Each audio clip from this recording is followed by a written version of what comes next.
Hey guys, this is Animedesu, and this recap of Alya sometimes hides her feelings in Russian Season 1.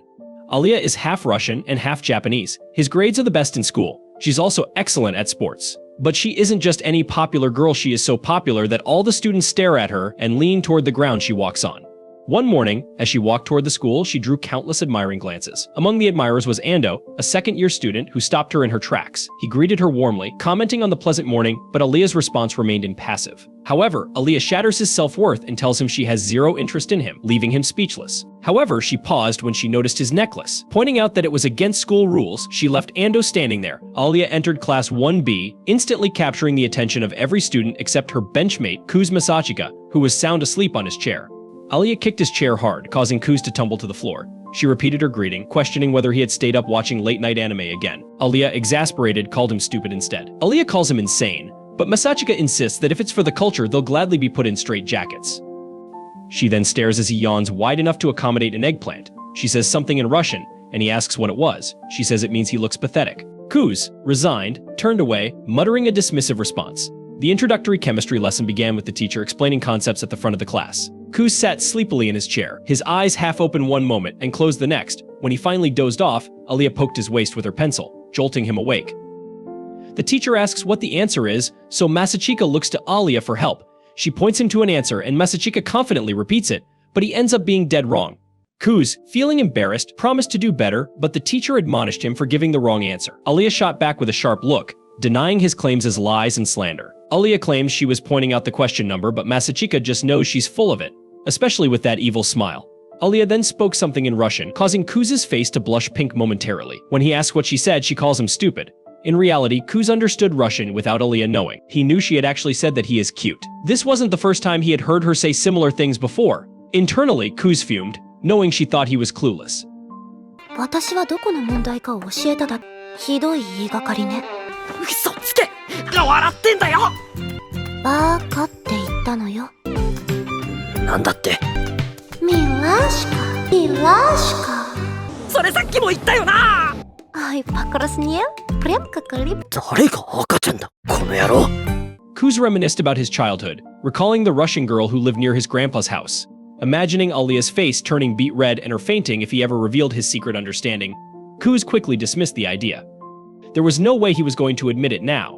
At 9:50, it was time for a break. Kuz began checking his phone, prompting a reminder from Alya about the school's ban on mobile phone use, except in emergencies or for reference. Reacting swiftly, Alya stood on her desk and seized his phone. Kuz protested loudly, but Alya took a moment to scrutinize the screen.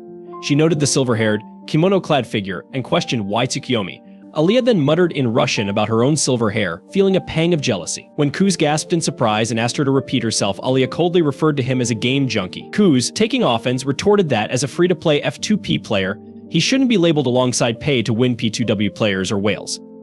Later, Masachika has lunch with his friends when they notice the student council walk in Alya, the treasurer Yuki, the spokesperson, and Maria, the secretary and Alya's sister. The boys agree that the Kujou sisters are smoking hot. But Maria turns down everyone who asks her out, saying she already has someone. Alya says Takashi's got no shot with her since his head is shaped like a doorknob, so Takashi calls him out on being full of it, just because he's friends with Alya. Meanwhile, the girls look around for a place to sit, and when Yuki spots Masachika's uninterested look, she asks if they can sit with them. The boys agree, so the girls join them. Yuki notices Masachika got ramen just like her, but when she realizes the food tastes like battery acid, she suggests sprucing it up with the student council.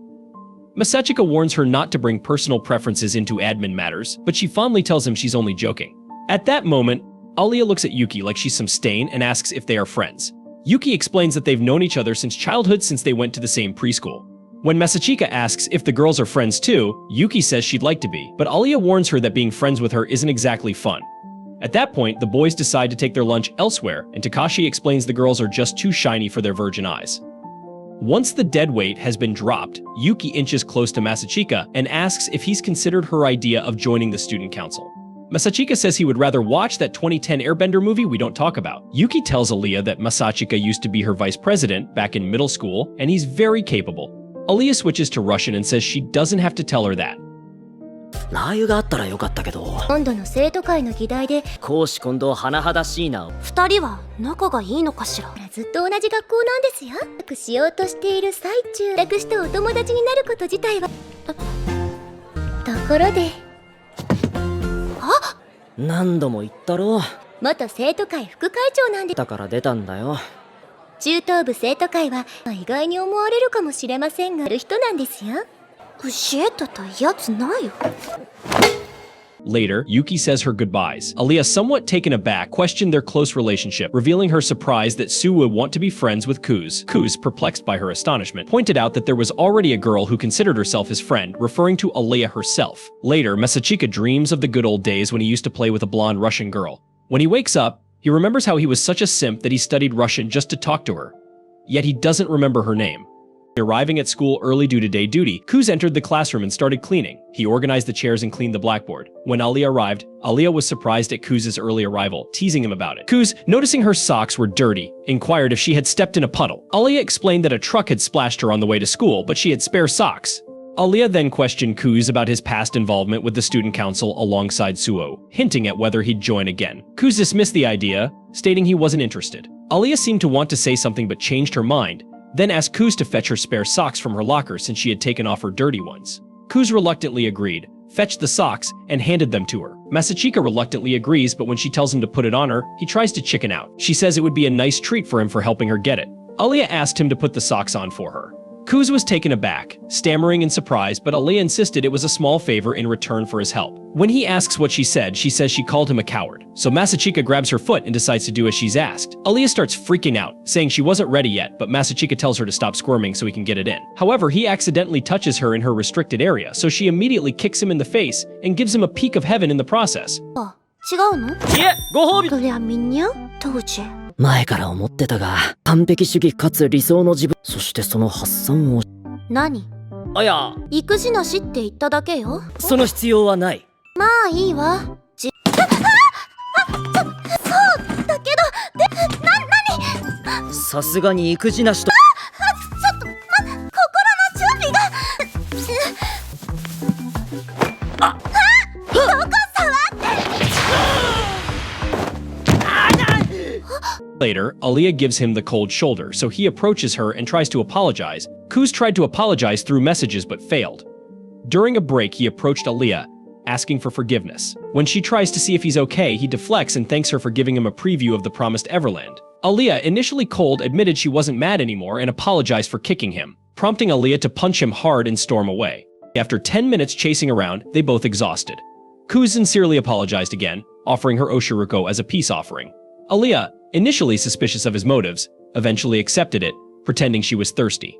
Alya muttered in Russian again, that have meaning offering a sip.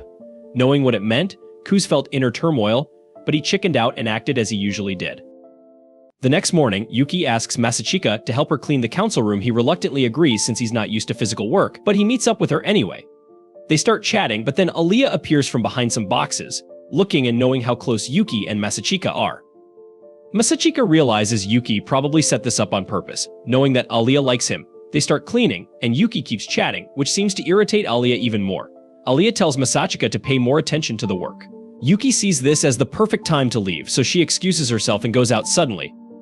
Masachika hears Alya mumble in Russian, saying she wants some attention and telling him to come closer. Masachika secretly understands Russian but is confused by her behavior.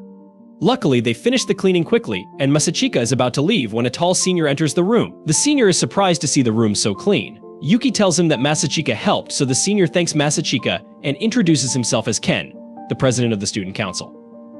Ken says he has heard a lot about Masachika from both Alya and Yuki, but Masachika feels uncomfortable and decides to leave. Ken stops him, insisting that since Masachika helped after school, he will buy him dinner. Masachika politely refuses, saying he was just helping friends. Before he can leave, Yuki jumps in and suggests that he accept the offer since he would have to cook for himself at home anyway. Ken decides for them and also invites both Yuki and Alya to join them for dinner later that evening. They all go to a diner. Ken thanks Masachika again for helping with the council work. Yuki mentions that Masachika is good at physical tasks and finishes them quickly. She also says he is an expert negotiator. Ken immediately recognizes his talent and offers him a position on the student council. Masachika politely refuses, explaining that he has done student council work before and didn't enjoy it in middle school. Ken agrees that it is a lot of work but mentions the benefits like automatic recommendations to the best colleges. Despite this, Masachika shows no interest as he simply wants to watch recaps and enjoy life. Unfortunately for him, Yuki won't stop pushing him to run for student council president again, just like they did in middle school. He firmly refuses. Ken mentions that Yuki will have tough competition because Aaliyah is also planning to run for president. Surprised, Masachika looks at Alya for confirmation, and she nods, saying she will run against Yuki next year. Before they can discuss further, their food arrives. After dinner, they part ways with Ken and Yuki heading in one direction, leaving Masachika to walk Alya home. On the way, Masachika asks Alya if she is really going to run against Yuki, but Alya seems reluctant to talk about it and tells him she will go on her own from there. Masachika says goodbye and heads home, only to find Yuki sprawled on the couch reading a romantic novel. It turns out Yuki is actually Masa's sister, but she pretends to be his love interest to make Alya jealous and more interested in him. He tells her he doesn't need her help and goes to bed. はいはい、ヒロインと一緒に歩くなとか見たらなんとなくわかるっしょ。いや、なんでいる？だって今日こっちにと。いや、お前が言うな。学園では幼馴染設定でと。設定じゃねえし。小さい頃に仲良くしてた人。実の兄弟もまた幼馴染は全て共存可能なのだよ。へりくつじゃないです。お約束だな。マジで？バカ野郎！The next morning, Yuki wakes Masachika up by jumping on his bed, even though it's a Sunday. She drags him to a mall for breakfast and then tries to get him to watch a movie with her. He refuses, and they head to a nearby clothing store. Noticing Yuki's changed behavior, he asks her what's going on. She tells him she saw Alya tailing them, so she's going to stop behaving like his sister. Before Masachika can respond, Yuki greets Alya warmly. Embarrassed, Alya pretends she just happened to be shopping and ran into them by coincidence. Yuki asks Alya if she has had lunch yet and invites her to join them at a restaurant. She then asks if Alya likes spicy food. Alya, who has only had mildly spicy curry before, claims she is fine with spices. Yuki tells her they are going to a ramen place that serves very spicy food and invites her along. Masachika decides to come clean and warns Alya that this restaurant's ramen is insanely spicy. Alya feels like Masachika is trying to push her away to be alone with Yuki, so she decides to join them anyway. They go to the ramen place, which scares Alya with its frightening appearance. Masachika warns her she's making a mistake, but Alya insists on joining them. They soon order ramen bowls. Alya notices Yuki dressed in boyish clothes and remarks on it. Yuki seizes the opportunity and jokes that she borrowed one of Masachika's shirts from that morning when they were in bed together. Masachika spits out his water trying to explain, but Yuki interrupts, asking Alya how she likes the dish. The spice hits her immediately, but she pretends to be fine. Yuki and Masachika start eating, unfazed by the spice as they are used to it. Masachika hears Alya mumbling in Russian about how insanely hot it is and gets worried, asking her not to eat it and suggesting they get something else. Alya insists she likes the heat, even though Masachika can see her tearing up. Eventually, unable to control herself, Alya screams loudly and runs out of the restaurant. Masachika follows Alya and finds her alone in a park. He asks if she's okay. Alya says she is fine, but Masa offers to get her some ice cream, and she immediately agrees. He buys her a triple scoop, which she enjoys much more than the spicy ramen. While she is eating, Masachika asks why she wants to become the council president. This sours her mood, and she tells him she just wants to try. He asks if she has a partner, but she replies that she doesn't, claiming she can do it herself. He explains that she needs a vice president to run with her. She says she'll find a random person to put their name down, but mutters in Russian that she would want him to be her partner. After finishing her ice cream, Alya asks if Masachika has any plans and if he can help her shop for clothes. Masachika agrees, saying they are friends, which surprises her a bit. She wonders if he pities her because he thinks she can't beat Yuki. Determined, she angrily heads to the changing room, but gets nervous about his reaction when she comes out in a new dress. Masachika immediately compliments her, saying she looks even prettier. This makes her happy, and she goes back to try on more outfits, each time getting compliments from Masachika. どうかしら？ああ、よく似合ってるな。清楚さと女の子らしさ。あ、そう。くそはっつー！こんなことやってんな！可愛いなんて、可愛いなんて。意外と手慣れてる？ Feeling confident, she tries on something more revealing. However, when she opens the curtains to pose, she sees Yuki has arrived. Embarrassed, she quickly closes the curtains, wanting to crawl into a hole. Later that evening, they head back together on the train. Alya is too frazzled to talk. When Yuki and Masachika's stop comes, they bid her goodbye and get off. Alya starts cursing herself for wearing something so revealing, worried Masachika will think badly of her. Suddenly, she realizes they got off at the same station and wonders if she should spy on them. Alya returns back home looking a little down, but she is immediately pounced on by her own sister, who hugs her and asks how her day was.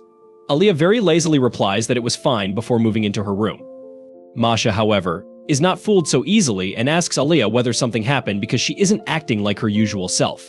Alya takes a deep breath and claims that she just came back after meeting Masachika and his childhood friend. Masha immediately starts smiling as she realizes that this is about a boy and asks Alya whether she likes him. Alya immediately defends herself by saying that she has no such feelings for him and claims that they are only friends and nothing else. Masha starts laughing and asks, how did this guy manage to steal her heart? Considering she never liked being friends with anyone who was a lazy slacker. She always wanted her friends to be perfectionists. She realizes that Masha is right, as 6 years ago, when she was still in Russia, they ended up getting a group project about learning the ins and outs of the local businesses. She eagerly divided group works amongst her friends and rigorously planned everything out, wanting their report to be the best in the class. She followed the schedule perfectly and collected data on several businesses all alone on Sunday.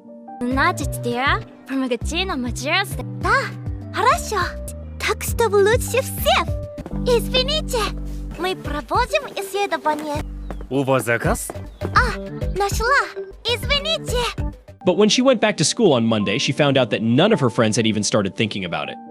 She gets worked up and tells them that the report will take a lot of time to write, but her friends seem unconcerned, claiming that they have a full week to work on it. Suddenly, the blondie notices her work notebook and picks it up, claiming that Alya has literally written a whole essay already. They tell her to chill out as this is just a school assignment, but Alya is one of those perfectionists who got no chill, so she tells them to take this seriously. This results in her getting into a major argument with the blondie, who tells her to do it all alone if she wants to be such a perfectionist and leaves. Later that evening, Alya stays up late and keeps writing the report, and continues to do so every single day until finally the results of the report are unveiled. A different group ends up winning because their report was more cohesive, while Alya holds back her tears, clutching her group work that she did all alone. That day, while walking back home with tears glistening on her cheeks, she decides that from now on she will never depend on anybody because they will always disappoint her no matter what. After that, she ended up qualifying for a very difficult examination and got transferred to Japan. On her first day, she ended up giving a speech at the ceremony, which immediately made her a favorite. After the assembly, when the class was about to start, she noticed Masachika for the first time, sleeping on his desk with no care in the world. She wakes him up, claiming that the class is about to start, and he groggily tells her that her speech was phenomenal. She introduces herself very cordially, as she expected everyone at this super prestigious school to be perfectionists like her. Slowly, the facade wears down as she notices that most students here are slackers as well, and most of all, Masachika was the biggest slacker, never bringing the correct books, always behind in physical education, and literally sleeping through the entire math class. Soon, she starts going back into her shell and not talking to others because they were disappointing her once again. Soon the seasons change and the school festival arrives. They all divide duties and start working on it, but even after being behind in all aspects, the students are very chill about it and go back home, while Alya works overtime sewing the banner as she felt all alone once again. She hurts herself once again and puts on a band-aid when suddenly the door slams open and Masachika enters the room. Alya is surprised to see him after the school is over, but he claims that she shouldn't overwork and go back home. Alya at this point is pretty prickly and tells him to mind his own business as she has a lot of work to do, but he tells her not to worry as he has sorted everything out. He used some connections to get permissions to stay overnight in the school. He also made some friends in the handicraft club and convinced them to help with the festival work as well, so now there are a lot of people who can help. He tells her to relax and go back home, but her feelings finally end up coming out as she tears up and claims that she can't relax because she wants to put on a really good festival which people will genuinely enjoy, and she won't be satisfied with anything shabby. She will not compromise on the quality of work no matter what. He tells her that she is putting all her efforts in the wrong places. He claims that she is putting all her efforts into doing everything alone, but if she was smarter, she would have focused all her attention on convincing everyone else to work together, which would have lowered the load on her, as well as involve all the students. She stands up and leaves the room, wondering what the hell is that guy's problem. 仕方ないって何？私が参加するこの出し物をいいものにし、妥協なんて絶対にした。私くらい本気になってないのわがままだって分かってる。だから私がその分も努力をしてる。努力の方向性が間違ってるだろ。みんなで力を合わせて作り上げるもんだろ。いかにみんなをやる気にさせるかって言っても悪かった。The next day, however, is a total shift from what she was dealing with, as Masachika somehow motivated everyone to do their best for the festival. They started coming up with hundreds of ideas for attractions. They started staying late in the school, having fun and working together, and slowly Alya started opening up to her classmates again.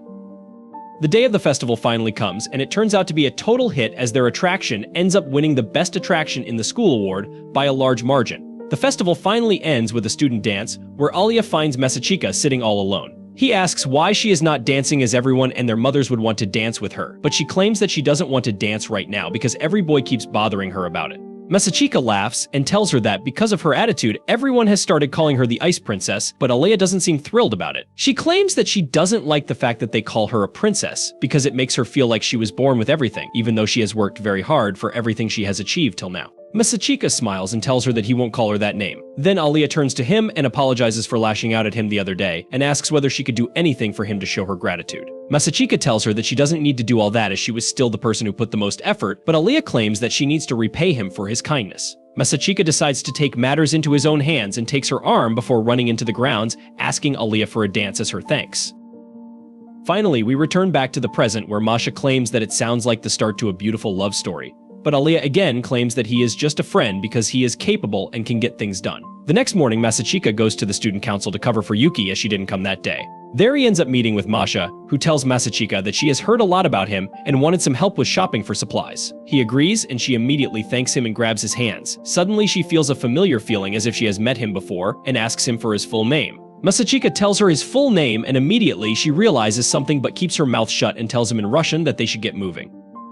They start walking back when she enters a tea shop to try some of their tea, and while she was tasting the different types of brewing methods, Masachika suddenly remembers how his parents separated when he was young, and he decided to stay with his dad, but Yuki ended up choosing their mom, forcing the siblings to be separated from each other. Suddenly he snaps back to reality only to find Masha in front of him looking worried. She tells him that he looks pained and immediately hugs him while stroking his hair. This completely shocks him as he feels a wave of nostalgia come over him, as he wonders why this feels so familiar and relaxing. Their session quickly gets over though because he gets burned by the hot teacup while still wondering why Masha's touch reminds him of his childhood. Later that day, they walk back over to the student council room where the president immediately notices the huge toy in Masha's arms. He tells her that the student council shouldn't be a place to put soft toys. But Masha doesn't seem to care about it and keeps telling him that she wanted to get him a lion.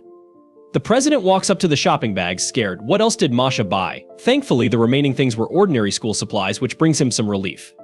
He thanks Masachika for helping them buy the supplies, as he doesn't trust Masha to shop alone. Masachika can totally understand it, as he knows Masha would have made the council room a total theme park if left alone. The president again tells Masachika that he should reconsider his decision to join the student council, as they need capable people like him. Masha seems to be in agreement, as she claims that he should at least join them on paper. Masachika asks why they are so hell-bent on making him join the council, and the president replies that he thinks Masachika has a special talent with sorting things out, which is very important for a student council. He claims that Masachika was an excellent vice president during his junior school, and Masachika replies that while working in that position, he realized that there were no real ambitions or goals of his that he would be able to achieve if he continued being in that position, so it doesn't make sense for him. The president tells him that goals don't need to be 100% aligned with the goal of working at full efficiency. He claims that he joined the student council not because he wanted to transform the school for the better, but because he wanted to win the heart of the girl he liked. He whips out his phone and shows Masachika a picture of a fat, insecure-looking fellow. At first, Masachika doesn't identify the person, but Ken claims that it is none other than him from 2 years ago. Masachika is shocked at the incredible glow-up transformation, while Ken tells him that 2 years ago he was a loser with bad grades and no talent in any sports. But then he fell in love with a beautiful girl named Sarah, the vice president. She was way too out of his league, so he decided to better himself in order to become a viable match as a boyfriend for a girl like Sarah. Becoming the council president was just a step in achieving that dream, so his reasoning to join the council was very selfish. Masha joins in the conversation and tells Masachika that even she joined just because she was friends with Sasha and wanted to talk to her more, claiming that everyone who joins the council has their own selfish reasons, and that's completely fine. This seems to change Masachika's mind a little, while Ken tells him that it's perfectly fine for him to join the council, even if his sole goal is to help someone become the president. Masachika looks at a smiling Ken and asks him for some time to think upon it. He then realizes that Alya hasn't arrived yet, but Ken tells him that she probably will get late today as she has gone out to mediate a fight between the soccer and baseball teams, as both want to use the field. Masachika immediately leaves the council room as he wonders whether he should check upon Alya to make sure she is doing fine. それを恥じる必要も。都会としてちゃんと生徒たちの立場は成人君子じゃないとなっちゃい。それはもう。なく思う必要も。お兄ちゃん。やだよ、めんどくさい。お兄ちゃんでしょ。俺も、千崎や九条姉も歓迎する。誰にも文句は言わせん。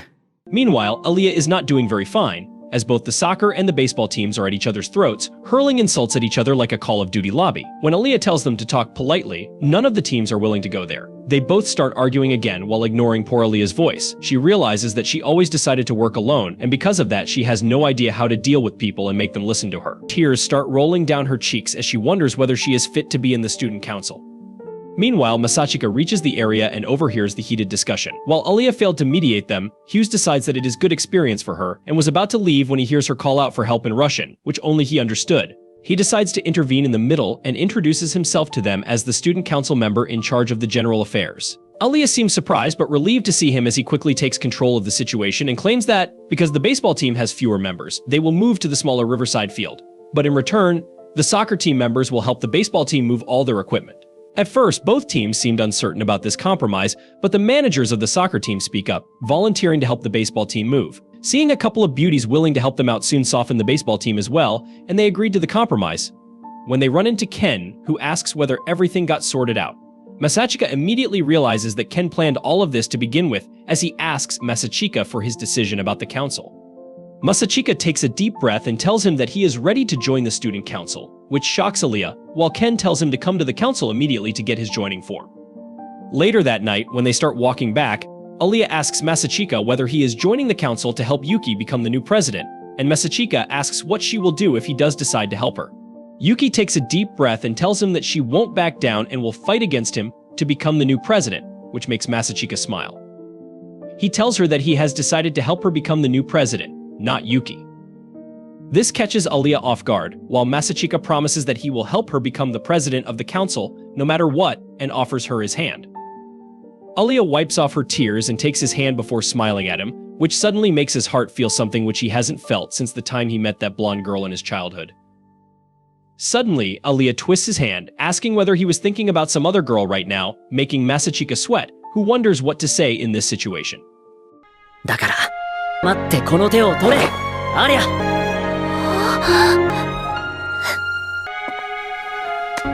これからもよろしくな、アリャ。ありがとう。Я тебя люблю. She asks him whether he was thinking about Yuki, and he immediately denies it, but she thinks he is lying and delivers a tight slap, knocking him to the floor. She then walks up to him and helps him back to his feet before they start walking back together. On the way, they talk about everyday life, making jokes and having fun. When they finally reach Aliyah's apartments and the time to say goodbye comes, Alya asks whether his cheek is still aching, but he claims that it's just stinging a little, but he should be fine, as he has experience with getting peppers sprayed by girls. Alya decides to relieve some of the pain as she walks up to him and plants a light kiss on his cheek, making him blush as she walks away, claiming that it was just a friendly kiss. Masachika can't believe what just happened as he stands there blankly, wondering why this Russian girl is playing with his heart like this. Now we're with Masachika, who is reflecting on what happened with Alisa. He's questioning what he was thinking, feeling embarrassed about the events that unfolded. He also remembers that Alisa confessed she liked him, which might mean she was genuinely flirting and not just joking around. Masachika thinks her words came from the heart, but quickly convinces himself that it can't be true, assuming that she was just caught up in the moment like he was. He imagines that she might have regained her senses and is now crying. This reminds him of a family argument, where his mother accused his father of not coming home often because of work. Masachika feels uncomfortable and believes that love is fickle and unreliable, thinking it's foolish to worry about it. He doesn't think much of himself when it comes to supporting Alisa, especially since he left home and used his surname to Yuki. When Masachika arrives at his apartment, he's surprised to see Yuki's shoes because she had mentioned having other things to do. He wonders if today's events were orchestrated by Yuki to influence the student council, and then he walks in on her in the bathroom, barely covered by a towel. Yuki reacts with an exaggerated scream, calling him a pervert, but Masachika stays calm and accuses her of setting this up. She readily admits it, but then asks if he's curious why she did it. She reveals that they've lived together for years, but never had a moment where he accidentally saw her changing. She believes every brother experiences that at least once. Masachika dismisses her explanation, accusing her of acting like an anime character, which offends her. Yuki then acts dramatically, pointing to an imaginary camera and explaining that this was her way of compensating him for what happened earlier. She teases him about not being interested in her body, which she claims is a sign of his seriousness. Masachika, taking the conversation seriously, reveals that blatant exposure doesn't excite him and that subtlety is more appealing. This shocks Yuki, who hadn't considered this perspective. She continues to tease him, claiming he looked at her entire body, but he admits he only glanced up to her chest, prompting her to call him a chest monster. 大方俺が玄関のドアしてきたろ。バレたか。バレるわ。だろうが。おいおい待ちたまえよ。まあ聞きたまえマサチカ君。長いこと着替え遭遇イベントを紹介には妹の着替えに遭遇するというわけでサービスし、これは騙し討ちみたいにしちゃすかしたこと言ってくれるじゃねえか。リズムこそが正義だ。After she gets dressed, Yuki follows Masachika to his room and asks if the student council president and Masachika convinced him to join. He confirms this and adds that he's supporting Alisa for the presidency. After a brief silence, Yuki angrily accuses Alisa of stealing her brother's attention, even joking about the size of their breasts. Masachika is clearly uncomfortable and asks her to stop with the graphic comments. Yuki insists that he should appreciate smaller breasts and even jokes about letting him touch hers, but then recalls that he did accidentally grab her chest once in elementary school during a game. Masachika is embarrassed and brushes off her claim as a typical sibling situation. Yuki gets upset and asks for some affection, which he agrees to by gently brushing her hair. As they calm down, Yuki acknowledges the rivalry between them and apologizes for any discomfort, reassuring him that she knows he loves her dearly. They share a laugh, and Yuki leaves the room alone. She feels a mix of surprise and sadness, realizing that someone else has motivated her brother, though she's determined not to lose to this new rival. The next morning, Masachika finds it odd that Yuki hasn't woken him up as usual, thinking the news from the previous day might have affected her.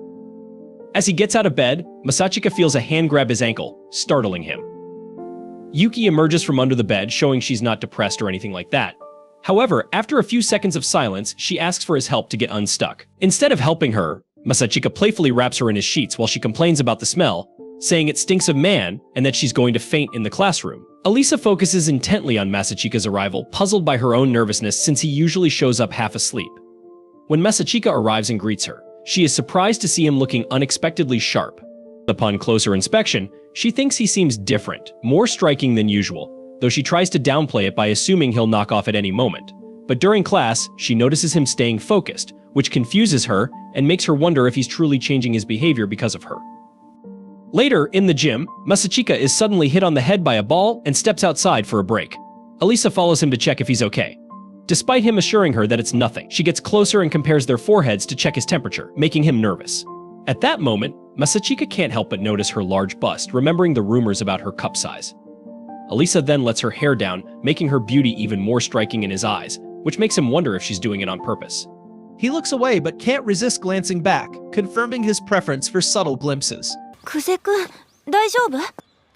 ありゃ。怪我をしたんじゃないかと思っ。大丈夫？そう、ちょっと。え？あまりよくわからないわね。そうか。いいカップ。マジで。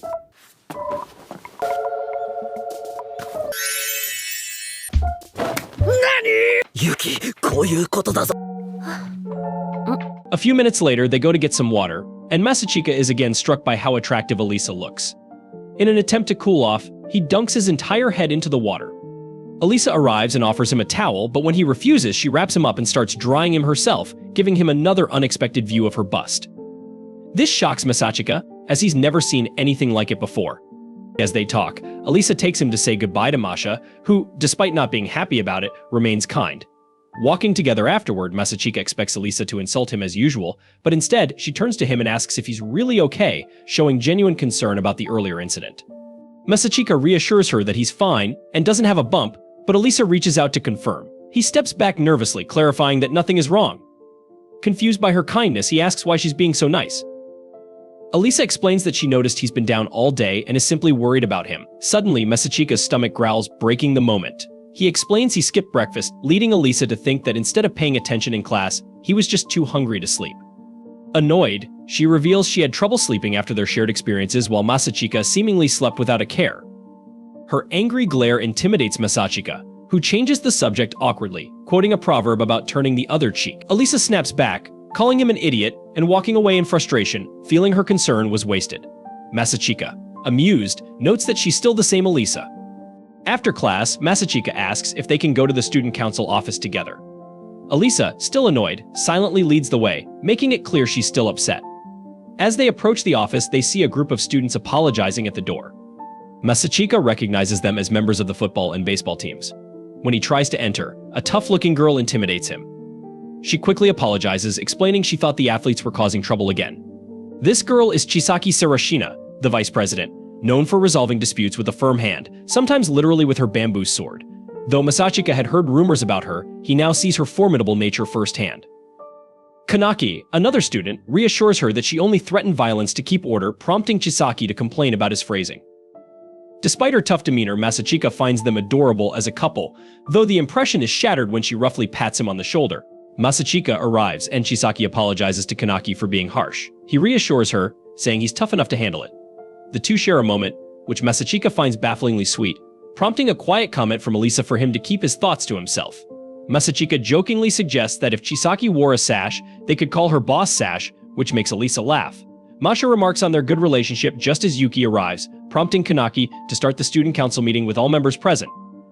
Masachika introduces himself as Masachika, responsible for general affairs, mentioning that Alisa and he plan to run in the upcoming elections. Both the girls leave the room while Masachika wonders what kind of plan Yuki is hatching, as he knows that something is definitely up. His suspicions turn out to be true when Yuki takes Alya to a separate room with no one in sight. There, Alya decides to diffuse the tension and apologizes for stealing Masachika as her own partner for the next elections. Yuki looks down and tells Alya not to worry, as this is not her fault and Masachika made his own choices. She doesn't really mind, but she would have been much happier if he had chosen her. Alya looks at her and builds up her courage before asking Yuki what she feels about Masachika. To her absolute surprise, Yuki straight up tells Alya that she loves Masachika more than anything else in this world, including her own mom and dad. Alya is still shocked when Yuki brings up the same question to her and asks whether she likes Masachika as well. Alya immediately starts blushing and looks down before replying that Masachika is just a friend to her. Yuki decides to press her even more and asks whether she is in love with her or not. Alya finds herself at a loss for words once again, while Yuki pushes her against the wall, claiming that she has already told her that she loves Masachika, and now it's Alya's turn to make things clear. Alya struggles for a bit before replying that even though she doesn't know whether she loves him, she will never let Yuki have him. Yuki smiles cheekily and tells her that this is enough conversation for today, as they need to work as well, and leaves the room while Alya wonders what the hell just happened.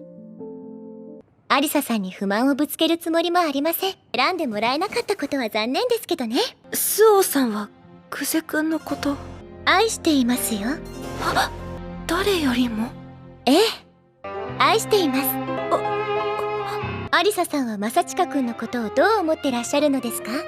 クゼ君は友達よ。好きなんですか？え？ Meanwhile, back in the council room, Masha and Masachika spend their time cross-checking documents and making corrections wherever needed. Masachika realizes that Masha is really good at her job when his eyes wander off towards Kanaki, who doesn't have enough brain cells to even take out a book properly, as she falls to the ground with all the books. Soon, Masha is also done with her work and tells Masachika that they should take a small tea break before working again. She immediately gets up and heads over to get some black tea, while Masachika asks her whether Russians drink black tea in the summers.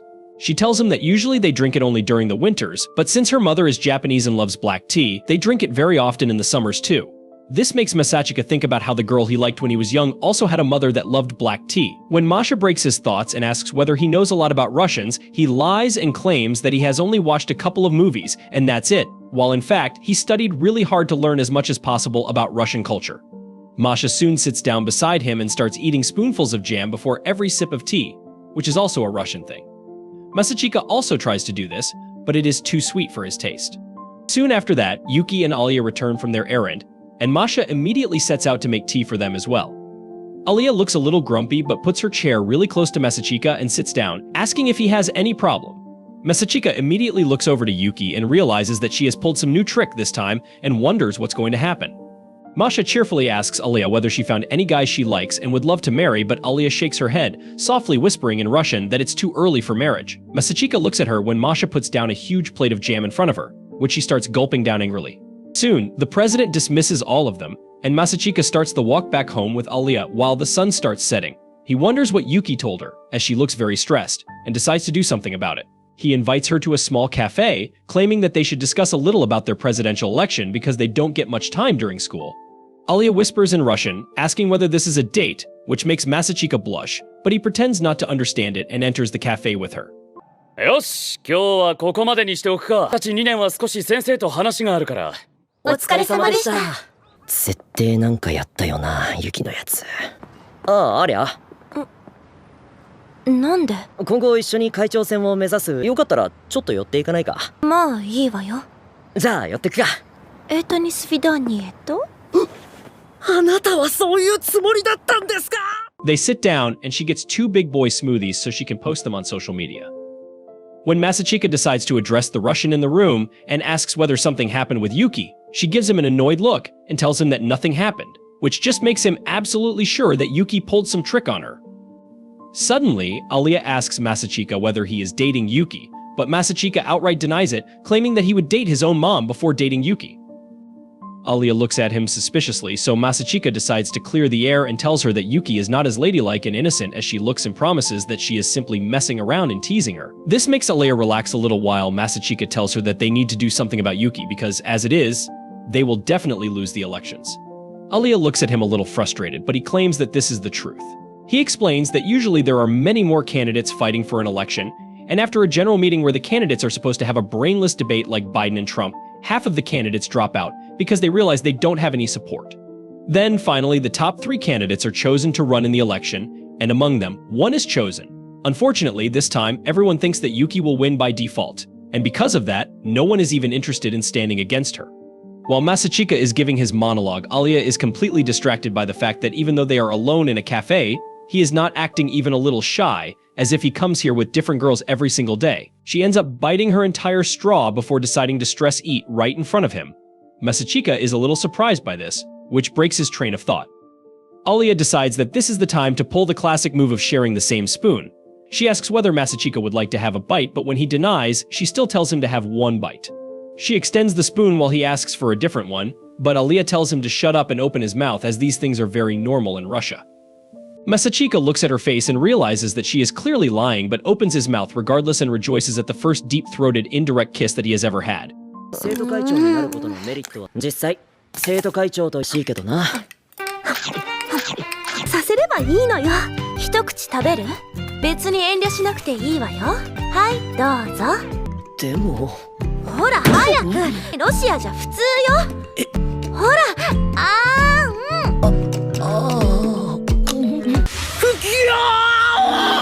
Soon, they return to their shy selves when Alya asks what they should do if they want to beat Yuki. Masachika tells her that last year their president wasn't even in the student council and yet ended up winning the elections, but that was because he had a plan.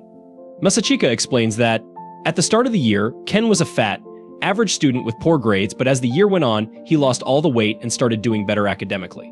This drew all the fat-phobic people to his side as they realized that Ken could achieve things through hard work. This way, Ken created a compelling story which is needed for every election. He orders some food for himself and tells her that she should give a speech in front of the entire student body and try to win them that way. Alya agrees and soon his food arrives. They start eating when he offers Alya a bite. She eagerly agrees, but he gives her a different spoon and a bowl to eat from. Because it was super spicy, she ends up tearing up once again. While walking back at night, Alya asks Masachika whether he has any idea who Yuki will be partnering up with. Masachika replies that she shouldn't have much trouble finding a partner, as she is pretty popular, but claims that if she picks Tan as her partner, it would be very difficult for them to win. Alya asks who Tan is, and he explains that she is Yuki's opponent from junior school, who fought till the very end for the position but lost by a small margin. After that, they decide to head back to their homes for the night. The next day, they meet again in the council room, where surprisingly enough, Yuki has already found a new partner. She comes in with a glowing face, smiling at Masachika before revealing that her partner is going to be Ayano from her class, who looks at Masachika directly while he wonders why his sister is tormenting him so much. Ayano looks at him blankly and asks whether he forgot how strict his grandfather is about the matters of family. This brings a distaste to Masachika's mouth as he remembers his grandfather constantly barking about how family is the most important.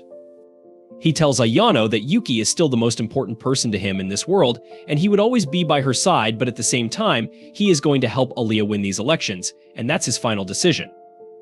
Ayano bows her head and asks whether he has any message for his grandfather, and Masachika heatedly claims that if the old man has anything to say, he should say it to his face and leave Yuki alone. After that, he walks over to his classroom where his 2 incel friends grab a magazine filled with pictures of idols and ask which one Masachika prefers. Masachika is a true Sigma, claiming he isn't interested in 2-dimensional paper cuttings, but when forced to pick one, he chooses the girl with brown hair. The bald incel immediately comments about how this woman looks like Masha and asks whether Masachika is making moves on her, but Masachika replies that she already has a boyfriend and is way above his league anyway. Suddenly, Alya ends up entering the classroom and spots Quest holding the magazine in his hands. This pisses her off as she calls him an animal in Russian before asking why the hell a member of the student council would bring a book like this. Masachika promises that Taki, the single brain cell incel, brought this stupid magazine and not him. Alya doesn't seem to care and sits down annoyed while Taki, who is dumber than Biden himself, asks whether Masachika would like to date Yuki. Masachika replies that they are not in Alabama, so no, moreover, he wants a girl who can also be his best friend. Alya smiles and claims in Russian that she can be his best friend as well. This makes Masachika blush while the others ask what's up with him. He tries to change the subject, but Taki's brain is smoother than a bowling ball as he can't get a hint and continues saying that a girl should have a cute smile and be very friendly with everyone. Masachika realizes that Alya is feeling sad about this, so he asks her to be a bit more considerate. This pea-brained incel jumps up and claims that personality doesn't matter as long as the girl is as pretty as Alya. This was the worst thing he could have said to a modern, strong, independent woman as Alya gets into his face and tells him that incels like him will never find a woman who is three-dimensional. She grabs the magazine before taking it away. が可愛い女の子がいいな。親しみにくい感じはするね。やっぱり普段の態度って少しは気を使え。 ладно. とにかくフォローしろ、フォロー。 У меня есть друзья. アーリャ姫くらい美少女なら。ことそんな風に見てたの。ごめんなさいね。ここまでは。やっぱりこれ没収よ。 Later that day, all of the council members arrive at the council while the girls decide to gamble Kit Kats, as it is already sanctioned in Russia. Yuki decides to take everything away from Alya, so she is forced to survive on knockoff products from Russia and seems to be doing pretty well as she is good at bluffing and Alya can't read her well. Sarah, Ken, and Masachika are sitting at the opposite table keeping scores when Ken comments that he always thought Alya would be more composed, but she seems to be super easy to read, which Yuki is taking full advantage of. Masachika laughs, claiming that a battle of wits is where Yuki is at her strongest, when Sarah claims that she can't ever figure out what's going on with Masha, though she always looks with such a pretty angelic smile. It would seem like she is a Russian goddess herself with no flaws. Ken laughs, but then asks about Ayano's relations with Yuki. Masachika replies that she serves Yuki and her family as her grandparents did before her. Sarah is surprised by this and asks whether her parents also serve the Yuki family, but Sarah shakes her head, claiming that they are office workers and she just chose this path because she admired the commitment of her grandparents. She almost lets it slip that Masachika and Yuki are siblings, but Masachika manages to cover it up and tells her to be more careful, as no one in their school knows about their relationship. Ken seems very interested and asks whether she received any kind of special training, and Ayano nods, claiming that her grandparents have drilled it into her that she needs to be like a shadow, always away from the limelight and working behind the scenes to make sure the person she is serving never has to face any issues. Soon enough, Masha also walks up to their table and sits down beside Masachika, asking Ayano if she can refill her cup. She tells everyone that Alya ended up sending her away as she wanted to play on her own. They all look at both Yuki and Alya, completely engrossed in her game, when Masachika claims that Alya seems to be enjoying herself. The others can't really see this as she seems super stressed about the game. Soon, the bottle of juice they were sharing runs out, so Masachika and Masha decide to head out for a drink run and ask everyone for their preferred drink.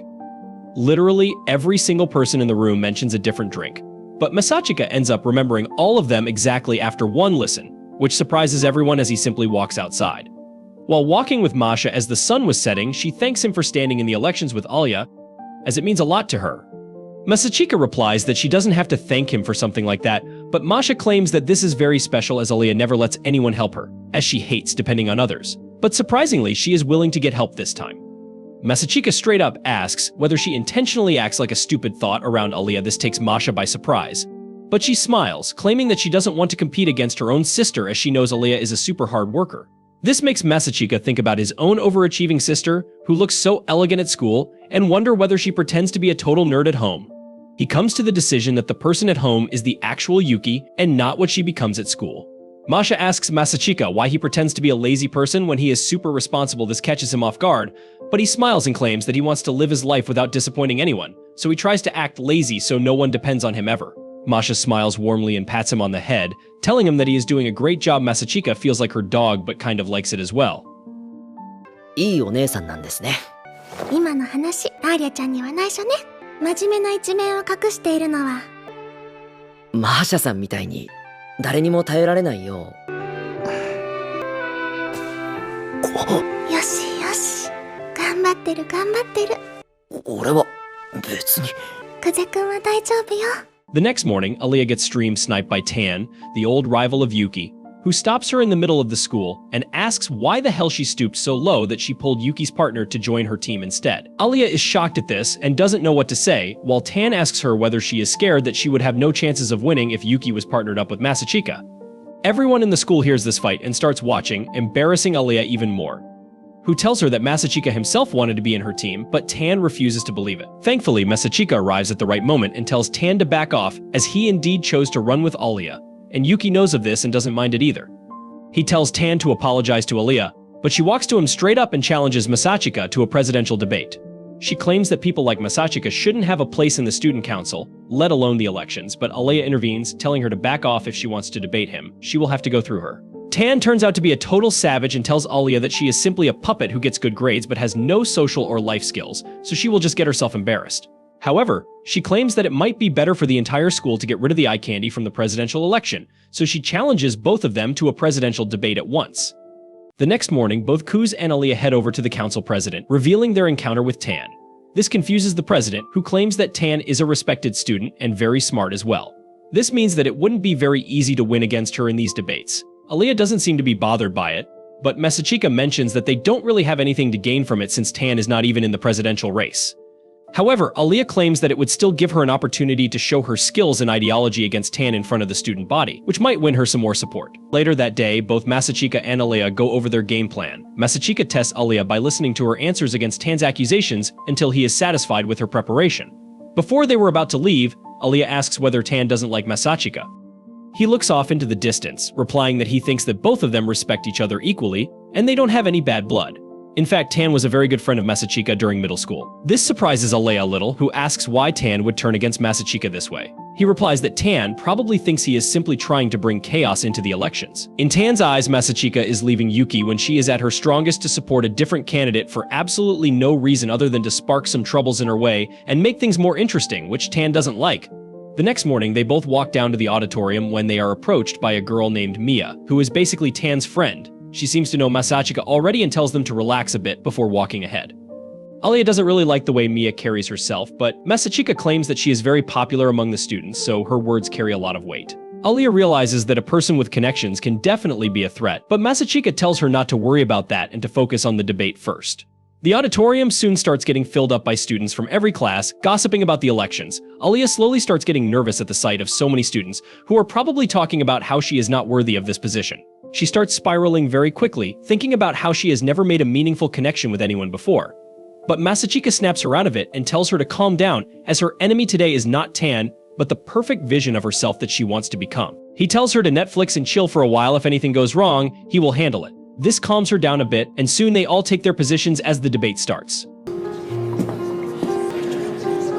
私にできるのやらなきゃゼ君のためにも谷山さんで決まりだろ。アーリャ。あ、クゼ君。アーリャ。E カップってマジ？変態！この状況で何言ってるのよ！ Ken introduces both sides and asks the opposition about their views. Tan quickly moves up to the podium and instead of aiming for Alya, decides to aim for Masachika. She explains that the current members of the student council are solely picked out by the president and the vice president. This means that there is a lot of room for corruption, nepotism, and favoritism.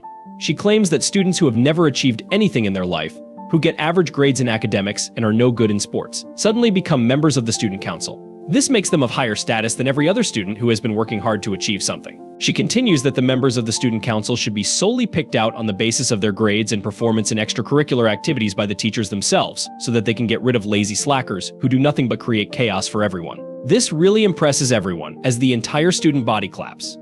Ken calls up Alya to defend against these views. Alya confidently moves up to the podium and starts presenting her point of view. She explains that the school prides itself on the self-governance of students, as it shows that the students studying in this school are old enough to know how to carry themselves.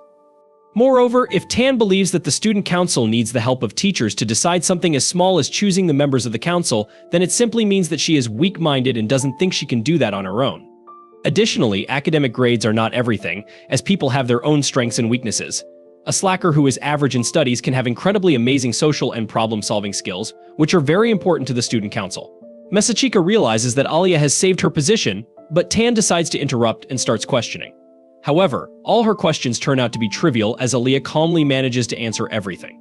Masachika smiles, as Tan was thinking that he is her rival in this debate, when in reality it was always Aliyah. Tan struggles to maintain her position and asks what would happen if the president or vice president go berserk. But before Aliyah could answer, some of the students start creating a ruckus, calling Aliyah an outsider and claiming that Tan is much better suited in the council than her. This totally shakes Aliyah's concentration, and she forgets what she was going to answer. Masachika realizes that this is the work of Mia, who planted these students. But the trick has worked, as the disturbance completely rattled Aliyah's confidence. While Tan pushes her to answer the question, Aliyah is just about to break down completely when she feels Masachika's hands on her back. He takes over the mic and claims that Aliyah seems to have lost her voice, because she was deep-throating some hot dogs last night. He claims that he will continue the debate from here on, but instead of talking about points, he starts a stand-up comedy routine and completely roasts the poor president for no reason. He claims that if the decision of who enters the student council were given over to the teachers, who would select the top scorers of the school, Ken would have never become a president, as he had very poor scores and was a total fat loser during his first year. But because the student council awards passion and talent, Ken was able to outgrow his fat self and became the president that they all love today. With that, he drops the mic and everyone looks at Tan for her answers. But she doesn't want to get roasted, so she runs away, followed by Alya. よく頑張った。は俺が引き継がせてもらいます。普段から喋らない。それじゃあ喉やっちゃったアイロンって必要ですかね。あの剣崎会長を選ぶのでは。はっきり言っちゃいますけど、クソ陰キャでした。剣崎会長は努力しました。僕が生徒会長になれたのは、生徒会役員になれるという。もう一度聞きます。Alya catches Tan after a while, only to find her crying. It turns out that Tan was shipping Masachika with Yuki all this while, but suddenly Alya came into the picture and Masachika left Yuki, as if it was nothing. This made her very mad, as she always thought Yuki was the best since she defeated her during the middle school presidential elections. So Masachika choosing Alya meant that even Alya is better than her. Alya understands her mindset but tells her to get help from a psychologist and returns back to the auditorium, where she finds out that the debate was concluded and she was awarded the victory. She tells Masachika about what Tan said, and Masachika replies that Tan was one of the fiercest competitors they had during middle school. However, she ended up accepting her defeat against Yuki and Masachika, as she thought she could never defeat them. Alya looks at him and claims that she will work as hard as possible to become a person that Tan respects just as much as she respects Yuki, so that she can approve of her partnership with Masachika as well. Masachika smiles at this, but Alya asks him why he ever picked her over Yuki when they had such a strong partnership.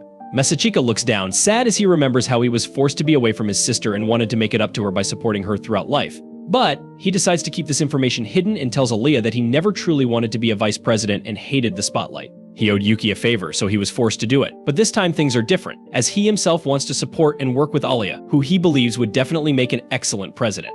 Alya seems to be very happy with this conversation when Masachika asks why she decided to run for the presidential elections with him, since it is such an important thing and she could have found someone much better.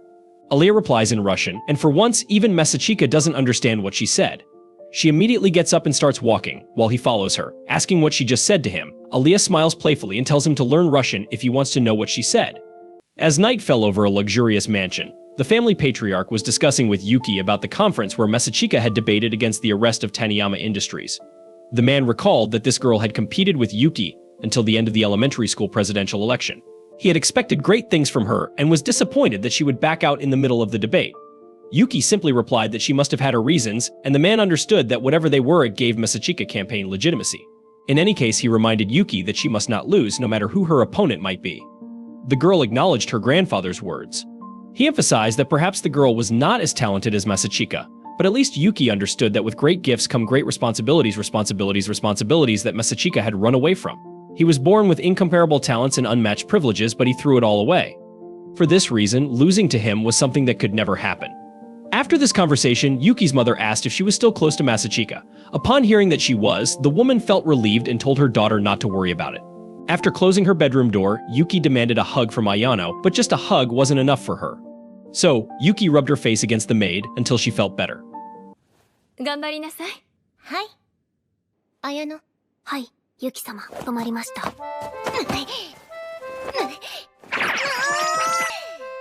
し、回復した。ありがとう。The next day, the boys at school commented to Masachika that he did an excellent job at the conference. Masachika sat down and noticed that Aaliyah was as distant as ever. He said that the guys there wanted to know more about her exploits from last week. However, the boys didn't seem very interested in starting a conversation with the Russian girl. So Masachika kicked the desk of the friend sitting in front of him, and the guy got the hint. This friend then asked if Alya had written her own speech, and she replied, somewhat surprised, that she had. The boy said he was impressed by that and praised her speechwriting skills. Soon, the others also got involved in the conversation until two of them insulted Taniyama for running away in the middle of the debate. Hearing this, Alya stood up with a scowl and left. Masachika went after his friend to the student council room to see what was bothering her because it seemed that Taniyama being ridiculed really upset her. The Russian girl turned around to defend her debate opponent, but Masachika interrupted her, saying that they both knew why she did what she did, and above all, they had done nothing wrong. On the contrary, they had competed fairly, so there was no need to be concerned about what people said or didn't say about Taniyama. Alya understood what her friend meant, but felt that it wasn't really a victory since their opponents simply gave up. Masachika pointed out that if the plan was to help the girl recover, it would mean their victory at the conference would be lost. Still, he scratched his head and conceded, saying that what mattered was doing what was right. At this, Alya took the opportunity to state that she intended to help Taniyama, and so she gained Masachika's support. He argued that it was better to deal with it now than to keep putting it off. Besides, it would make for a much smoother closing ceremony.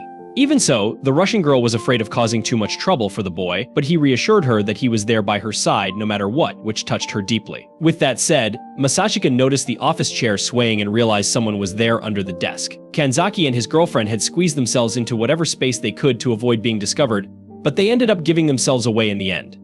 Masachika thought it looked like something straight out of a romantic comedy, but regardless, as a good underclassman, he intended to pretend he saw nothing. The problem was that another romantic comedy scene began to unfold before his eyes when Alya took a step forward, then another, while Masachika scrambled to find something to distract her with as quickly as possible. With no other option, he ordered Chisaki and the student council president to come out of hiding and made them promise that everyone there would pretend they hadn't seen or heard anything, which the two in hiding thought was a brilliant idea. なんかいる。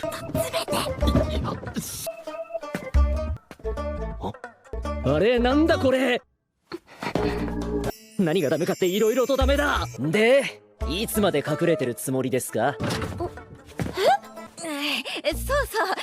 じゃあまあ、ここはお互いになり。Afterward, Masachika and Alya left the room, and the Russian girl was so embarrassed that she pretended to remember some responsibility and bolted out of there. Meanwhile, in Nanoa's classroom, the girl was chatting with her friends about fashion while they all stared at their phones. This scene made Masachika roll his eyes, certain he wouldn't be able to join in on that conversation. One of Nanoa's friends invited her to a party at her house on Sunday, but the girl was feeling a bit down because exams were coming up. Even so, she joked that she was just kidding and confirmed her attendance at the party. At that moment, she noticed Masachika watching and called out to him, embarrassed. The boy preferred not to say why he was there in front of everyone, so he met with Nanoa in a vacant room. Once there, she teased him, saying he didn't need to make such a big deal out of asking her out. Surprised, Masachika asked if she would actually like that to happen. With the same bravado, she replied that she was single and even liked the boy but had never dated someone she really liked, as if she didn't quite understand this whole love and romance thing. Masachika didn't want to get involved, but since he was already involved, he commented that the girl shouldn't be so easygoing if she didn't like it. She responded that Taniyama had said the same thing to her, but with a slap as a bonus. Taking this in, Masachika noted that people at school were bad-mouthing Taniyama, so it would be good to do something to change that. Nanoa found it funny that the boy would come to talk to her about it, given that she saw the two of them as enemies. In fact, she confessed that she had even infiltrated the audience about this. Masachika was surprised that the girl would risk her friendships like that, but she replied that she didn't care about losing any friendship other than Taniyama's.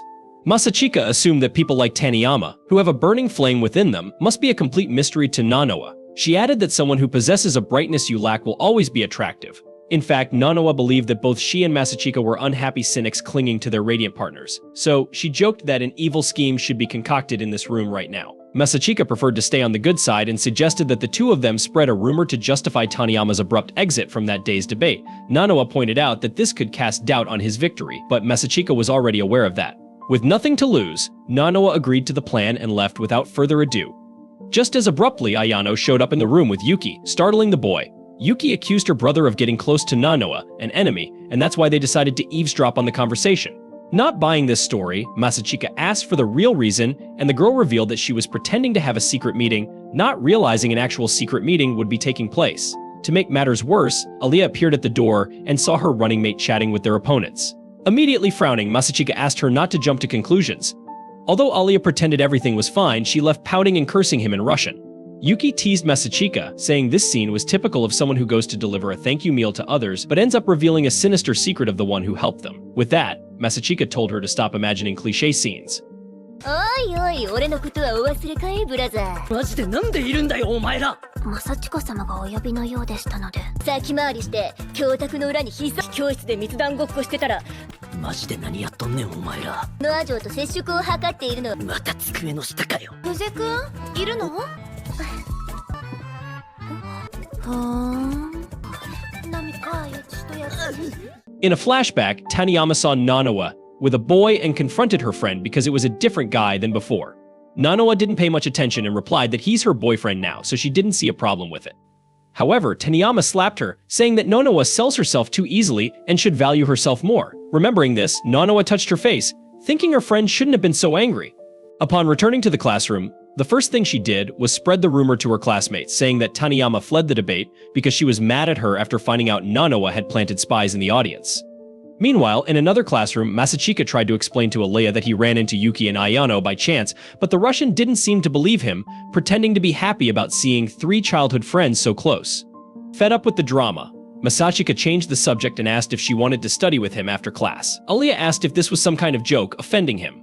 Regardless, they ended up meeting in the student council room. Though Alya was sitting too close to Masachika in his opinion, she asked if there was a problem, and he said no, but inside he was terrified of someone seeing them so close. No sooner had he said that than Yuki and Ayano showed up asking to study alongside them. Alya, in Russian, muttered that she would rather be alone with Masachika, nearly giving him a heart attack. During the study session, Yuki noticed that Masachika was only looking at the solutions to the problems instead of learning how to solve them. Yuki and Ayano explained that this guy had always studied like this for some reason. Changing the subject, he asked Ayano if she had any questions. Seeing that she was reluctant to admit she did, he assured her that he wouldn't make fun of her or anything. On the other hand, Ayano would have preferred Masachika to scold her in this case and call her a useless waste of space, so she was disappointed.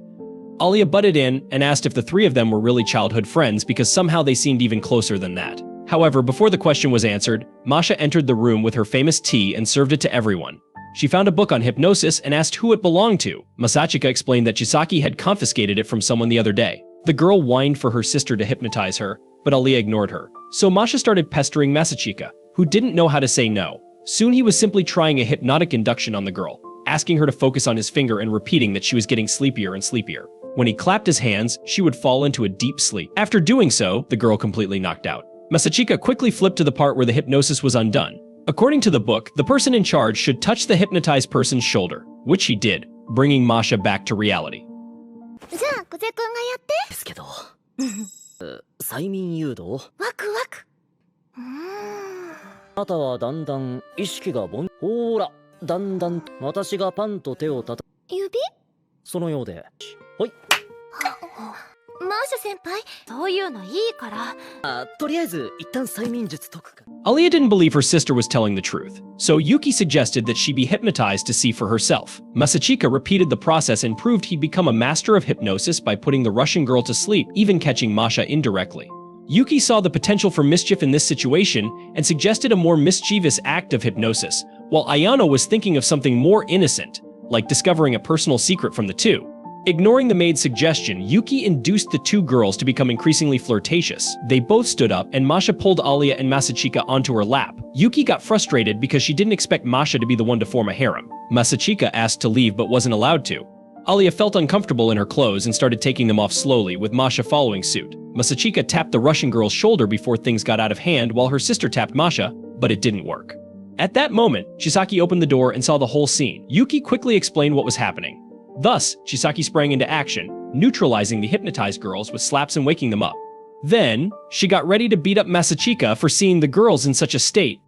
After all the chaos involving hypnosis, a Russian-Japanese girl, and death threats, all Masachika wanted was a bit of peace at home so he could study in peace. However, his mind couldn't stay focused on his work because Brain Hazard, the coolest anime of the moment, was about to release its latest episode. Masachika wrestled with himself to forget about the anime and concentrate on studying, but the truth was, it just wasn't happening. Glancing at the clock, he realized the episode had already been released and found himself caught in that classic mental debate between leisure and responsibility. In the midst of this, Alya called. Though she didn't have a specific reason for doing so, playfully he asked if she missed hearing his voice. Alya responded in Russian, asking if there was anything wrong with that. The moment Masachika heard those words, all he could do was imagine himself falling to the floor.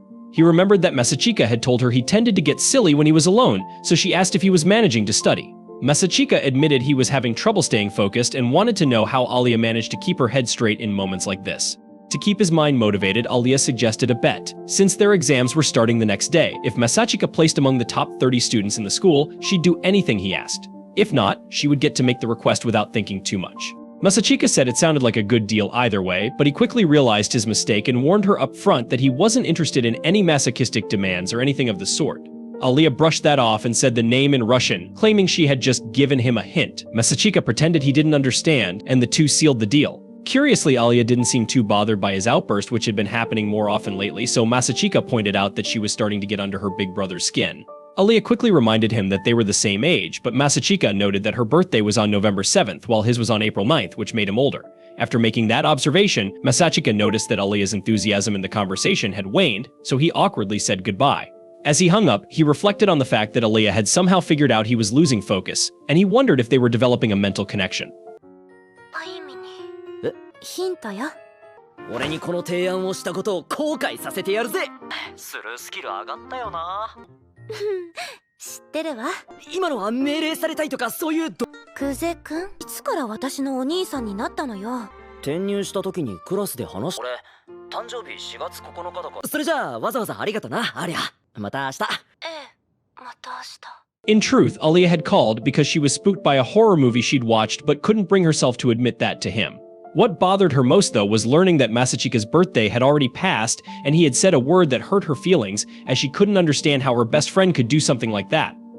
5 days later, Masachika complimented Alya on her performance in the exams, but she responded with a hint of coldness. To lighten the mood, Masachika quickly thought on his feet and invited her to talk about the graduation ceremony on their way home. As they walked, Masachika found it odd that Alya hadn't flirted with him in Russian even once since their phone call. Curious, he asked why she had been acting differently since the start of exam season, and Alya lamented that she hadn't managed to hide it very well. Masachika noted that she had done a great job concealing her feelings, but even so, he had picked up on it.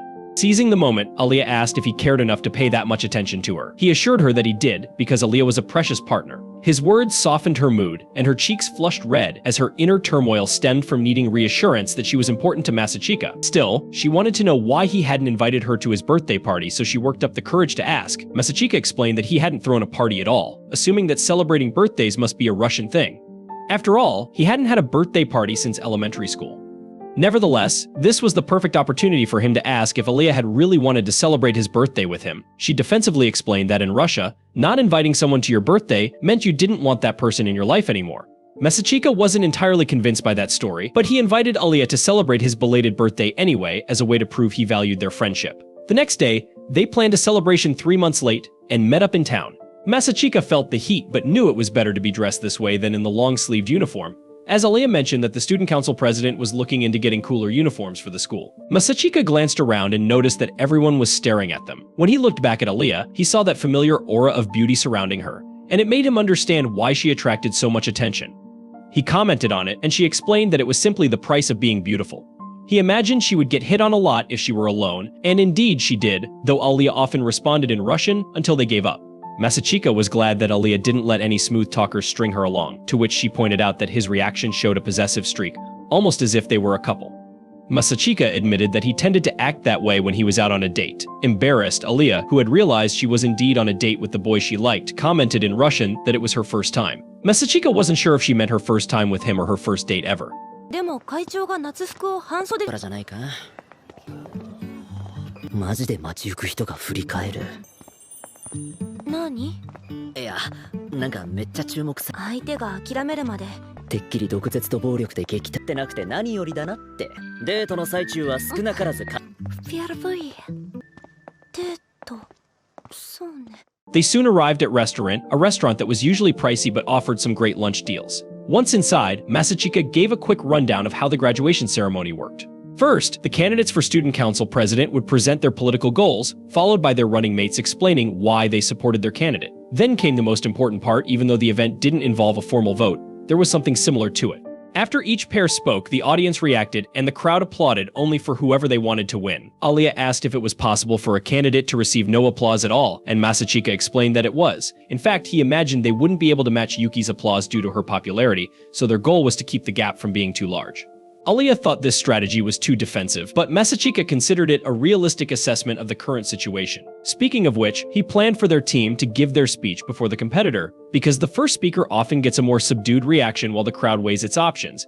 giving them an excuse if Yuki outshines them. Alya didn't like the idea and shot Masachika a dirty look, so he tried to lighten the mood and asked if the clever girl would rather play dirty, like messing with their opponents' heads. With that, Alya softened a bit, and her partner eased the tension by assuring her that Yuki wouldn't stoop so low either since she's nothing like Miami Nanoa. Alya asked what he meant by that, but their food arrived just in time, and the two turned their attention to celebrating the belated birthday. Before long, Alya wondered if her running mate started the rumor about Miami, but he pretended it was all her initiative. Either way, it buried the issue with Tanama but also buried the results of the Congress. Alya regretted that happening but thanked her friend for prioritizing her during the process. With that, Masachika got flustered and turned away, so Alya, for the first time in Japanese, commented that the boy looked really cute when he was embarrassed, then offered him a piece of meat to feed him. Everyone around was tense, expecting a climax, while Masachika casually ate the meat and noticed the girl using the same fork afterward without a care. After the meal, Alya gave her friend a mug as a gift, and he joked that it looked like something couples buy. Alya confessed that he read her mind because that's exactly what she did. Her matching mug was already safe and stored at home. Hearing this, Masachika almost lost his composure but tried to hold it together to avoid falling completely for the Russian girl. Back at school, while they waited for their turn in the meeting with the teachers and parents, Kenzaki wanted to discuss the proposal for summer uniforms with the student council members. Masha stood up to make some tea and asked Sayano to relax as the girl also stood up just as someone started doing a task dismissed from her duties. The poor girl froze. Kenzaki informed them that they should be able to implement the new uniforms after summer break, so they planned to make a surprise announcement at the closing ceremony. Yuki supported the idea, saying no one should have to wear a blazer in this heat, while the president gave all the credit for this achievement to his beloved Sarisha. She did the same, and the two entered their own little love world in front of everyone. Amid this, Masha awkwardly served Masachika a cup of tea, and the boy deduced that she was still bothered by the whole hypnosis incident. Then Kenzaki's parents informed him they've arrived, so it was time for his meeting. Masha mentioned that she would wash the dishes and Masachika offered to help. While doing the task, the boy took the opportunity to apologize for the hypnosis, but she reminded him it was her idea. In fact, she was curious to know what she did to him while she was hypnotized. Masachika told her that she pulled him and Aaliyah in and started stroking both of their heads. The girl was relieved it didn't go beyond that, though she had heard that Masachika was watching while they were hypnotized. Despite the situation, the boy found her more cute than intimidating with that angry face. To punish him, Masha squeezed and pulled his cheeks, teaching him that you shouldn't mess with a girl like that. と一緒に抱きかかえられてました。それならよかったわ。そのミット？でも、むしろ大変可愛らしい。クゼくん？はい。ちゃんと反省してるのかしら？ Just then, Masha's mom called her to join the meeting, leaving Masachika to finish up the task. After washing the dishes, Masachika returned to the student council room, where Yuki took advantage of their alone time to clear some things up. Before that, Masachika mentioned he was going to pick up his grandfather, so the girl forcefully hugged him to avoid being ignored, saying she had felt really lonely without her big brother around and wanted to be pampered here and now. Masachika played along for a moment, but was interrupted when his grandfather called to say he had arrived. Meeting the old man at the entrance, Masachika joked that he looked like an Aaliyah mobster in that white suit, to which his grandfather replied that he forgot to put on his sunglasses to complete the look. The young man asked where he got those clothes, and the old man explained that he spent his entire pension to buy them for today. Later, the grandfather asked if Kotaro was too busy to come today, and Masachika explained that he was just transferred to the Japanese embassy in England.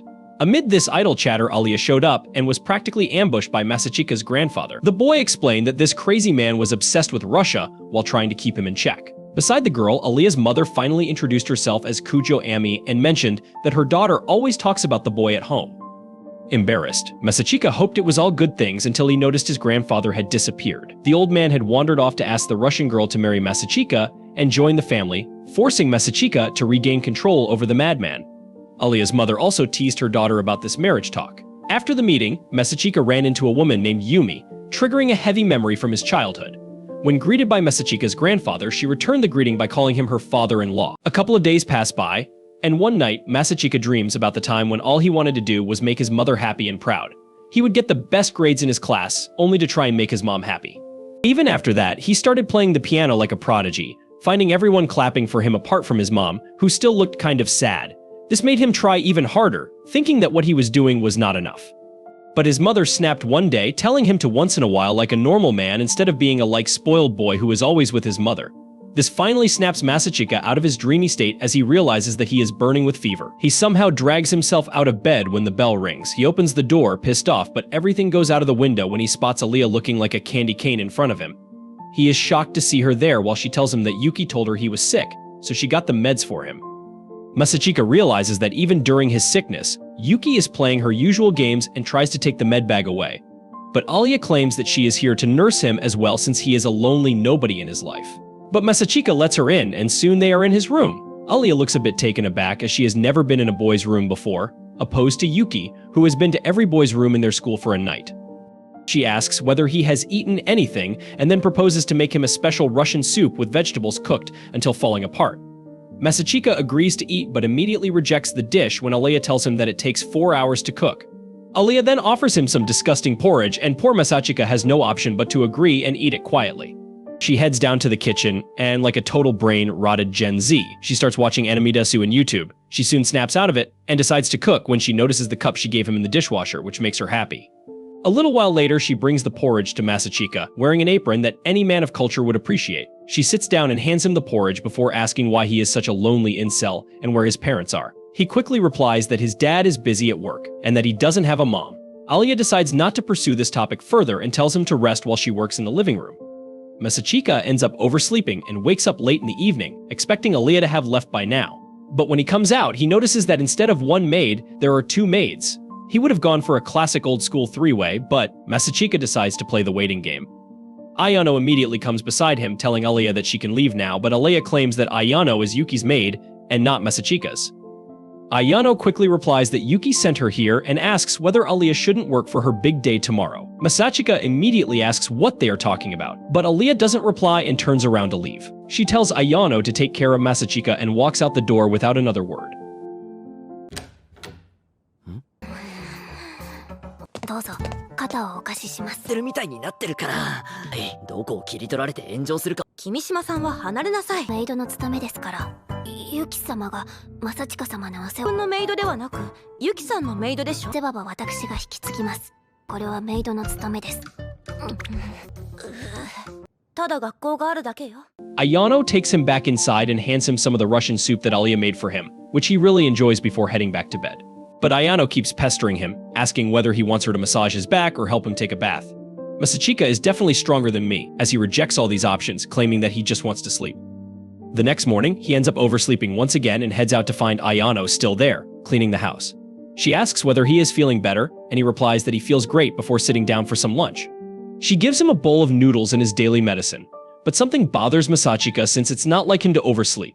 He immediately tells Ayano to bring him the box of medicine, and when she does so, he realizes that these drugs contain a sedative, which he knows from his roofying days. He asks whether it was Yuki's idea to slip this into his meds, but Ayano doesn't reply.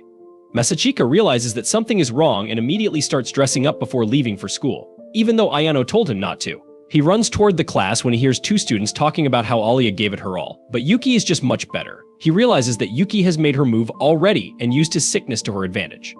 He enters the classroom only to find Alya sitting alone and sad. When she sees him, she immediately apologizes, claiming that she messed everything up. Masachika asks her to tell him everything that happened. Alya begins that a couple of days ago, Yuki cornered her in the council room and told her about him being out with a cold. She told her that usually she takes care of him, but right now she is very busy. As expected, Alya takes the bait and volunteers to help. Yuki immediately gives her the drugs and the address, claiming that this is what he always takes when sick. But before she could leave, Yuki requests her to be present during the lunch announcement. Alya is taken aback by this, but Yuki makes some excuse and adds that this could be a good time to drive home her victory at the debate. Alya, however, tells her that she has no intent of doing that since what's done is done. But Yuki pursues and somehow makes her agree to come to the announcement anyway.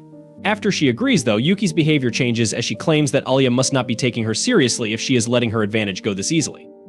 Alya realizes that Yuki is definitely trying to do something, and Yuki admits that Masachika's sickness has given her the perfect opportunity to strike. Alya immediately gets a bit pissed at this and claims that she is a strong and independent woman who needs no man by her side. Yuki was expecting this to happen and pokes her even more, claiming that no matter what she says, she will definitely run to Masachika for help. But Alya refuses, claiming that she will deal with this on her own. 申し訳ないけれど。では、学生議会の話、1学期最後の活動報告というのはどうでしょう？そうね。まったく。何？何の警戒もせずにチカ君が病欠になったこのタイムさんを叩けるだけ叩いておく。頼ってもらっても構いませんよ。久世君に負担をかけてどうとでも料理できると甘く見られたものね。 Today, when she went into the broadcast room, she was fully prepared. But Yuki immediately started apologizing to her for her attitude the other day, claiming that she took an overly aggressive approach and didn't mean it at all. Aliyah is confused but tells her not to worry, as it just shows how serious she is. But Yuki claims that it is much more than that. She immediately claims that she used to have an older brother who was much more talented than her and better at everything. Everyone expected great things from him, but one day he just disappeared, and that's why she wants to become just as good as him. This new information shocks Aliyah, who is not ready for this emotional baggage. Yuki takes advantage of this by immediately starting the broadcast and asking Aliyah what she would do if she became the council president. Aliyah, so rattled by the story, feels bad going on the aggressive stance she had prepared and ends up going blank. She starts crying, calling herself a loser while Masachika realizes the devious plan of Yuki to first get Aliyah fired up and then come up with a sob story to completely shake her off her game. He quickly snaps Aliyah out of it though, claiming that no harm has been done since the after-school announcements are hardly heard by anyone. He claims that Yuki was just laying the groundwork for her plans for the school ceremony and was hoping that Aliyah would spiral after today and not recover at all. Aliyah realizes that Masachika might be telling the truth and looks up at him, only to notice a devious smile spreading across his dumb face, making him look like a total villain. Aliyah, however, seems to be into bad boys as she mumbles in Russian that the look suits him. She tells Masachika that after hearing Yuki's story about how she is doing this for her family, she wasn't able to say that she is simply running for the presidency just for herself.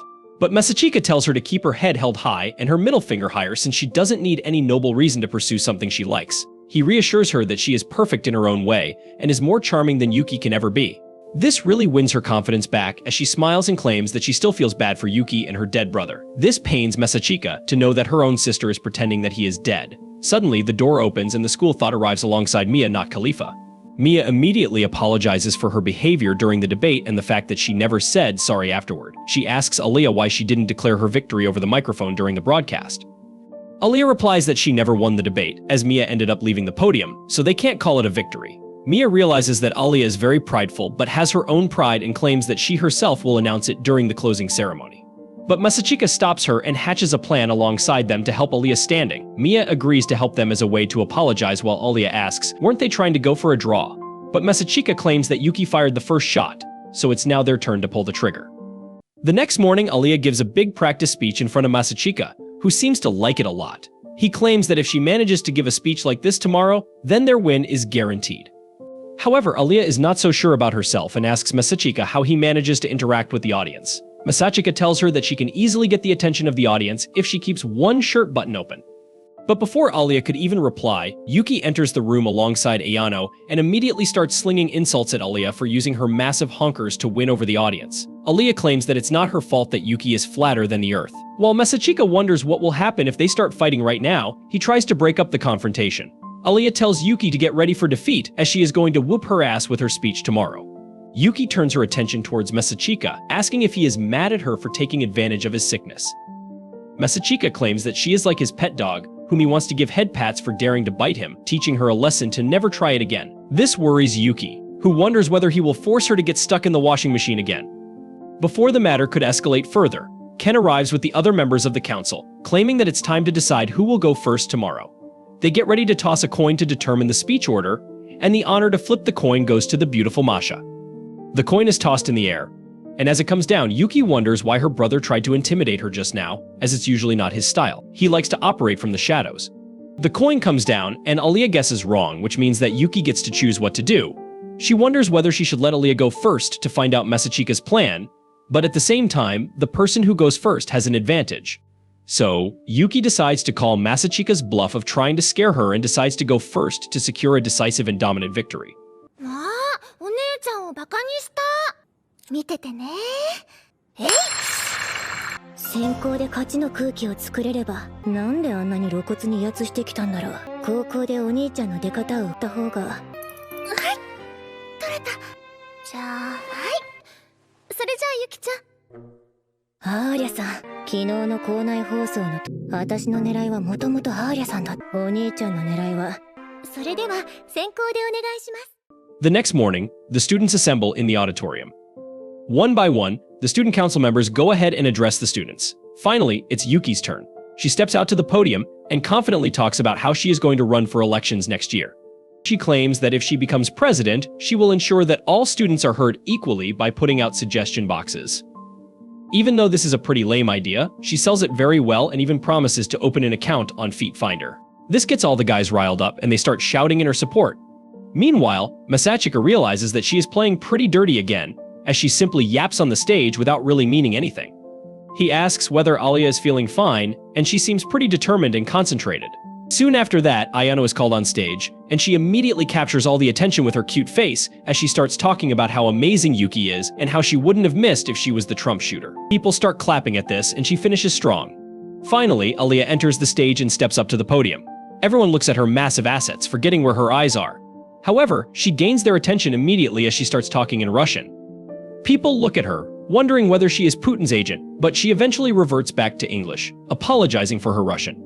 This seems to be going exactly according to plan, since Masachika knew Yuki was a proper thought who would sell her soul to get attention. He decided to confuse the audience by using Russian, which makes them forget all about Yuki. Alya honestly tells everyone that she got transferred to this school last year and, unlike Yuki, she has no proven track record of being a council president. However, she promises that she can work harder than anyone and is willing to give any voter a sloppy top. People look at her in disbelief as she points at Masachika's friends, claiming that she spit on their things and gave them the Guak Guak 2000. This really shocks everyone sitting there. She continues talking like a politician, promising that she is not corrupt and will make America great again. It seems to be working, as the student body appears filled with right-wingers, who didn't like Yuki throwing insults at their lord and savior. They all start clapping for her one by one. Разрешите представить, я собираюсь выставить свою. Я пришла в эту школу, которыми я могла бы похвастаться. すいません。私は去年この学園ですが、そんな私が誰よりも努力すること、生まれ持ったものにあぐらをかかず、私だけの力ではありません。いつだって一生懸命なお前のことを前を向け、アリャ。私は皆さんに望まれるご清聴ありがとうございました。As Aliyah steps off the podium and returns to Masachika, he asks, "What the hell was that all about?" Aliyah immediately changes the topic, claiming that he is supposed to go next. So Masachika walks back onto the stage to deliver the killing blow. Instead of giving a speech, however, he starts performing stand-up with some crowd work. Once the students get tired of his cringe jokes, he decides to recover his lost aura by claiming that he was the vice president when Yuki was the president in middle school. He states that he did everything while Yuki's sorry ass kept getting stuck in random household objects. He claims that he decided to dump Yuki because Aliyah has a bigger one, but more importantly because he believes that Aliyah is a genuine person who can actually bring about change in this school. This is already pretty convincing, but he puts the nail in the coffin by announcing that instead of opening an account on FeetFinder, Aliyah will be opening an account on OnlyFans, where she will be joined by the school thought as well as Mia, not Khalifa. This really shocks everyone, as just a couple of days ago Alya and Mia had a bait where they were on opposing teams, but now they will be working together, on and off screen. They all start clapping while Masachika and the others thank them and leave the stage. Yuki realizes that they totally got their asses clapped, but decides that this is not the end yet, as she has many more strategies. The elections will only happen once the summer break is over. Meanwhile, Alya and Masachika walk towards the ranking board, where Alya happily notices that she is now ranked as the #1 favorite to win the elections instead of Yuki. They start walking towards the locker room, where Masachika asks when he will be receiving his promised sloppy top. Alya looks embarrassed, but being a total soldier, she gives Masachika the time of his life before leaving the school. As she walks back, Masachika musters his strength and tells Alya that Ayano and Yuki will be meeting up all summer long to work on their strategy, and they should do that as well. Alya immediately realizes that Masachika wants to spend more time with her, but she happily agrees. This is the end of Alya Sometimes Hides Her Feelings in Russian episode 12. Thank you so much for staying on this channel and watching our videos. Don't forget to like this video and subscribe to our channel so we can keep you updated with our latest content. See you in the next video.